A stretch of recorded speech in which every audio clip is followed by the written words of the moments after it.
शुरू नहीं हुआ है ना, जो आपका क्या है, जो आपका डिस्क्रिप्शन है यूनिट का, उसको हम लेके चल रहे हैं और वहां से हम क्वेश्चन देख रहे हैं। ठीक है, तो सबसे पहला क्वेश्चन देखिए आप, early man could easily differentiate between, जो क्या थे हमारे एंसेस्टर्स जो थे, पुराने आदमी जो थे, वो आसानी से डिफरेंशिएट कर सकते थे वर्टिब्रेट्स एंड इनवर्टिब्रेट्स? नहीं जनाब, कैसे? कर ही नहीं सकते हैं ना, कुछ उनको पता ही नहीं है। उनको, वो तो क्या कर पा रहे हैं, वो तो सिर्फ देख पा रहे हैं कि ये चीज, इस चीज में ग्रोथ हो रही है, ये रिप्रोड्यूस कर रहे हैं, ये एक जगह से दूसरी जगह मूव कर रहे हैं, ये एनिमेट है, ये एनिमेट है, बात खत्म। वर्टिब्रेट्स इनवर्टिब्रेट का कुछ पता ही नहीं, यूनिसेल्युलर मल्टीसेल्युलर का कुछ पता ही नहीं। प्लांट्स और animals of course they could easily differentiate, लेकिन अभी हम देखते हैं कि एनिमल लाइक होते हैं लेकिन प्लांट्स होते हैं, तो वहां पे भी आप इसको क्लियरली नहीं बोल सकते कि अच्छा प्लांट्स और एनिमल्स में कर सकते हैं कि नहीं।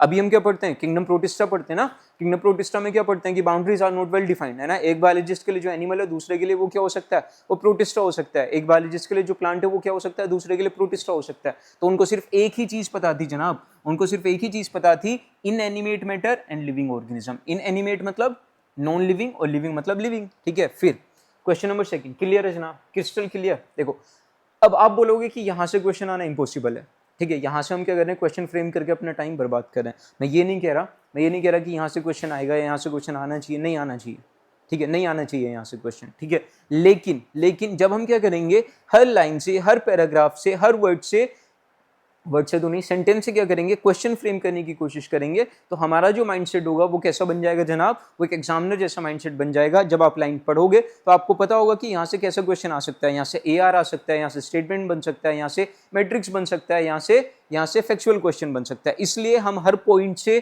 क्वेश्चन बना के चलेंगे, ठीक है, जहां से हमें लग सकेगा। अगर नहीं भी बन रहा होगा ना तो हम बना के चलेंगे कि भाई अगर ये ऊट पटांग क्वेश्चन पूछ लिया तो हम इसको कर जाएं, ठीक है। दूसरा क्वेश्चन देखिए, horizontal and vertical similarities among organisms referred to. जो ऑर्गेनिजम्स के बीच में हॉरिजॉन्टल और वर्टिकल सिमिलैरिटीज होती हैं, उनका क्या मतलब होता है कि सिमिलैरिटी इन सेल शेप, नहीं ना जनाब, क्या सेल शेप का तो कोई मतलब ही नहीं है, ठीक है। Evolutionary relationships among current and past organisms, temperature tolerance, कोई मतलब ही नहीं बनता।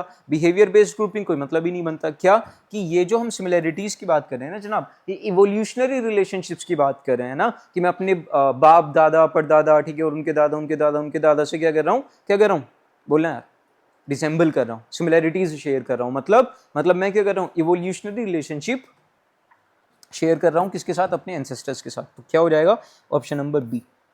क्लियर है सर, ठीक। आगे देखते हैं, which of the following statements is are true. इनमें से कौन से स्टेटमेंट जो है आपकी सही है गलत है, ठीक है, देखते हैं। Early man defied some inanimate and animate objects, ठीक है, हाँ भाई, एनिमेट को भी क्या किया था उन्होंने, डिफाई किया था, और एनिमेट को भी, ठीक है। एनिमेट की अगर आप बात करते हो तो क्या गौ माता जो है जिनको हम पूछते हैं वो क्या है भाई, एनिमेट है, ठीक है। तो क्या एनिमेट को भी क्या किया था आपका, डिफाई किया था, और उसके अलावा इनएनिमेट को भी किया था। Description of life forms begin in pre historic times. Life form का जो डिस्क्रिप्शन था जनाब, क्या वो प्री हिस्टोरिक टाइम्स में शुरू हो गया था भाई? प्री हिस्टोरिक टाइम्स में तो हमें सिर्फ ये पता था कि this is inanimate and this is animate, तो लाइफ फॉर्म का डिस्क्रिप्शन तो आप छोड़ दो, ठीक है, कि इसके क्या है, इनका हमें कैरेक्टराइजेशन करना है, फिर आइडेंटिफिकेशन करना है, फिर नोमेनक्लेचर करना, ठीक है, कोई मतलब ही नहीं बनता, ठीक है। तो ये क्या हो जाएगा, ऑप्शन आपका गलत हो जाएगा। The study of classification led to biodiversity conservation awareness. जब हमने क्लासिफिकेशन की स्टडी की, क्लासिफिकेशन सबको पता है कि क्लासिफिकेशन किसके अंडर में आता है जनाब, सिस्टमेटिक्स के अंडर में आता है ना। सिस्टमेटिक्स मैंने क्या बताया कि systematics is the systemic arrangement of living organisms. तो आप लिविंग ऑर्गेनिजम्स को सिस्टमेटिकली कब आप अरेंज करोगे, जब आप उनको क्लासीफाई करोगे, ठीक है। तो जो सिस्टमेटिक्स की क्या थी, जो स्टडी थी सिस्टमेटिक्स की, वहां से बायोडाइवर्सिटी कंजर्वेशन शुरू हुआ या बायोडाइवर्सिटी अवेयरनेस शुरू हुई, बिल्कुल हुई, ठीक है। तो क्या हो जाएगा, ये स्टेटमेंट आपकी सही हो जाएगी, ठीक है। इस पॉइंट को हम क्या कर लेते हैं, नोट डाउन कर लेते हैं कि आपकी जो सिस्टमेटिक स्टडी है, ठीक है, सिस्टमेटिक स्टडी जो हमने की थी किसकी, लिविंग ऑर्गेनिजम्स की, वहां से क्या हुआ, वहां से कंजर्वेशन ऑफ बायोडाइवर्सिटी शुरू हुई। जब हमें एहसास हुआ कि अगर हम क्या करेंगे, अपने आसपास जो नेचुरल रिसोर्सेज हैं उनको एक्सप्लॉइट करेंगे तो एक टाइम आएगा कि वो सारी खत्म हो जाएंगी और हम खाली हाथ हो जाएंगे, नीलबटे सन्नाटा हो जाएंगे। तो अभी हमें जरूरत है सस्टेनेबल डेवलपमेंट की, है ना। तो हमने क्या किया, कंजर्वेशन ऑफ बायोडाइवर्सिटी, ठीक है। तो दो अप्रोचेस हैं, पहला आपका क्या है, एंथ्रोपोसेंट्रिज्म है, और दूसरा जो है जनाब, दूसरा जो है वो क्या, दूसरा जो है वो क्या आपका, दूसरा जो है वो आपका कौन सा है, सिस्टमेटिक है। तो क्या एंथ्रोपोसेंट्रिज्म की वजह से क्या हुआ, लॉस ऑफ बायोडाइवर्सिटी, और यहां से क्या शुरू हुआ आपका, कंजर्वेशन ऑफ बायोडाइवर्सिटी, ठीक है। दिस रियलाइजेशन, हम बोल सकते हैं कि सर दिस रियलाइजेशन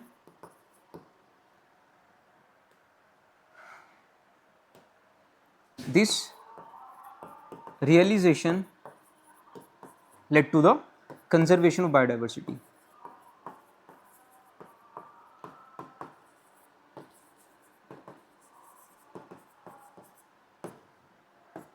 और राइटिंग के लिए हमें थोड़ा सा एक्सक्यूज कर दीजिएगा, ठीक है।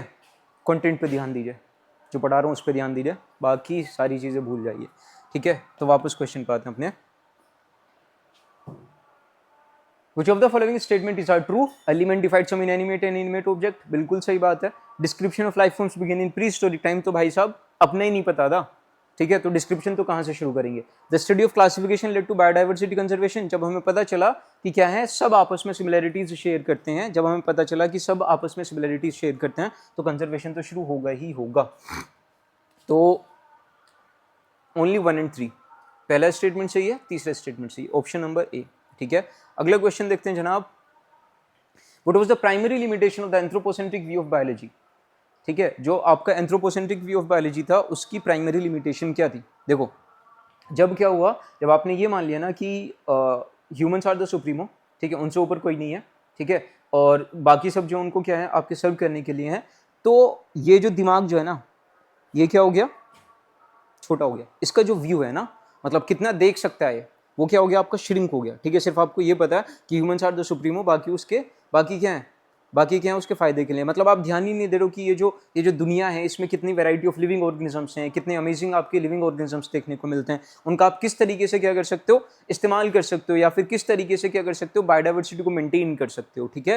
तो इससे क्या हुआ कि जो बायोलॉजिकल रिसोर्स थी या बायोलॉजिकल रिसर्च थी उसमें लिमिटेड प्रोग्रेस आपको देखने को मिली, ठीक है। एनसीईआरटी की लाइन है कि जो प्राइमरी लिमिटेशन है किसका, जो प्राइमरी लिमिटेशन है एंथ्रोपोसेंट्रिक व्यू ऑफ बायोलॉजी का, वो है limited progress in biological knowledge. Clear है?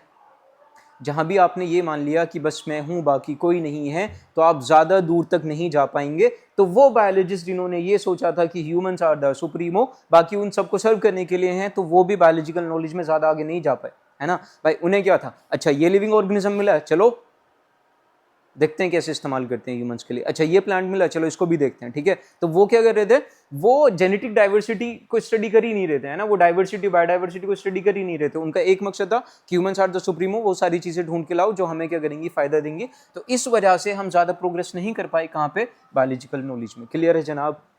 अब ये ऐसे पॉइंट्स हैं, मतलब एक पैराग्राफ है जनाब, एक पैराग्राफ है, और वहां से मैंने आपको अभी तक चार क्वेश्चन बना के दिखा दिए, और ये 4 क्वेश्चंस वैलिड क्वेश्चंस हैं। अगर आप आएंगे, अगर ये क्वेश्चंस आते हैं तो आप ये नहीं कह सकते यार ये कहाँ से क्वेश्चन पूछ लिया, इलॉजिकल क्वेश्चन पूछ लिया, आउट ऑफ एनसीईआरटी क्वेश्चन पूछ लिया। एनसीईआरटी में दिया हुआ है, चीजें बताई हुई हैं, जिक्र किया हुआ है, वहां से क्वेश्चन बनाना और उसको इन डेप्थ समझना आपकी और मेरी जिम्मेदारी है।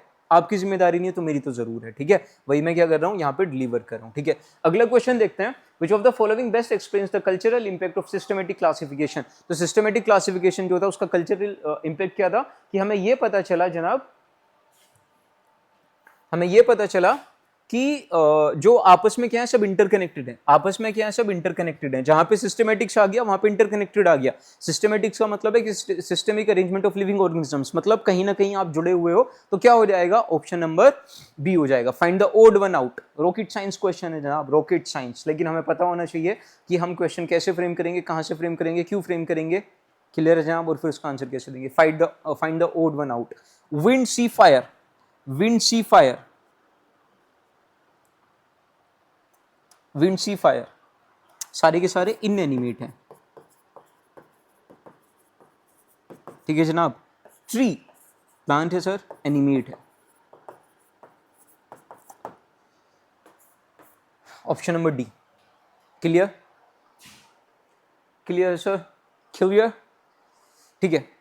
तो ये जो लेक्चर जो लिया था जनाब, मैंने अपनी एंग्जाइटी दूर करने के लिए लिया था। मैं जो था, मुझे समझ नहीं आ रहा था कि कब स्टार्ट करें, कैसे स्टार्ट करें, तो मैंने स्टार्ट कर दिया है, ठीक है। हालांकि मैंने आपको सिर्फ क्या बताया, डिस्क्रिप्शन बताया, लेकिन अब ये है कि स्टार्ट हो गया तो मैं आपको कंटिन्यूस लेक्चर देता रहूंगा।